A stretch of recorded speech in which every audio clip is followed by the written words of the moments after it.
បាទជំរាបសួរអ្នកគ្រូថ្ងៃនេះយើងបន្តមេរៀនយើងបន្តទៀតគឺតកតនឹងC sharp ចូលទៅដល់ចំណុចថ្មីមួយទៀតគឺ error handling ដែលខ្ញុំមកពីថ្នាក់ SX4 ឈ្មោះសុគន្ធមករាឥឡូវយើងចូលមកកាន់assignment មេរៀនរបស់យើងទាំងអស់គ្នាគឺយើងមាន string ជាប្រភេទ student មានឈ្មោះ student នោះ3នាក់គឺតារាដែលសុខានីតាហើយយើងមាន list ជាប្រភេទ string ដែល product ដែលមានឈ្មោះថា product ហើយយើងបង្កើតមកគឺមាន laptop mouse keyboard ហើយមាន dictionary មានជាប្រភេទ string ហើយនឹង decimal price ហើយពេលយើងដាក់មកគឺ P001 ស្មើ1200 m ដែលវាបញ្ជាក់ថា decimal ហើយបន្តមកយើងប្រើពាក្យ try ហើយយើងដាក់ console write line choose 1 2 3លេខ1គឺ array លេខ2គឺ list លេខ3គឺ dictionary អញ្ចឹងបើសិនជាយើងវាយលេខ1ចូលវានឹងចេញយើងឲ្យវាសរសេរ console write line student 5 else if បើសិនជាលេខ2យើងឲ្យវាសរសេរ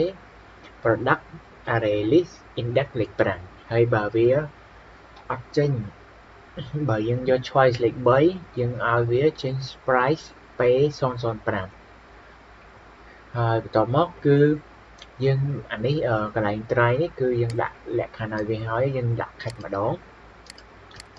ពេលដែលយើងប្រើមើលពាក្យ catch index out of range exception គឺបានន័យថា array របស់យើងហ្នឹងគឺអត់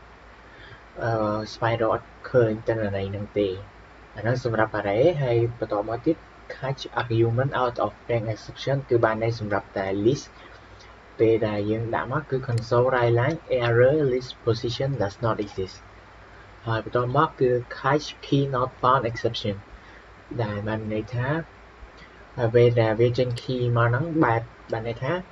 error dictionary key was found អញ្ចឹងបានន័យថានៅពេលដែល key អត់ found value ក៏អត់ found ដែរហើយបើអត់ចូលទៅលក្ខខណ្ឌទាំង3ហ្នឹងគឺលក្ខខណ្ឌ array list ហើយ dictionary វានឹងចូលមកលក្ខខណ្ឌទី4គឺ exception x ដែលមានន័យថា order mistake ដែល order error ដែលវាបានន័យថាវាអត់មាន error នៅខាងក្នុងហើយឥឡូវយើងធ្វើការ run code មកយើងធ្វើការវាយលេខ1បើយើងវាយលេខ1វានឹងចេញ error array អញ្ចឹងវាចេញ error array position does not exist ឥឡូវយើងចូលដល់លេខ2យើងសាកវាយលេខ2 list error list position does not exist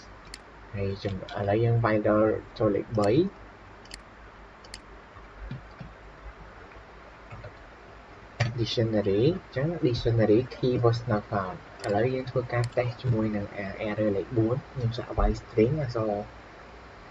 YouTube អញ្ចឹងវានឹងចេញ error order error the input string YouTube was not found in the correct format អញ្ចឹងបានន័យថា error handling យើងគឺទោះបីជា error ក៏ដោយក៏ code នឹងនៅតែ run អញ្ចឹងវីដេអូនេះមានតែប៉ុណ្ណឹង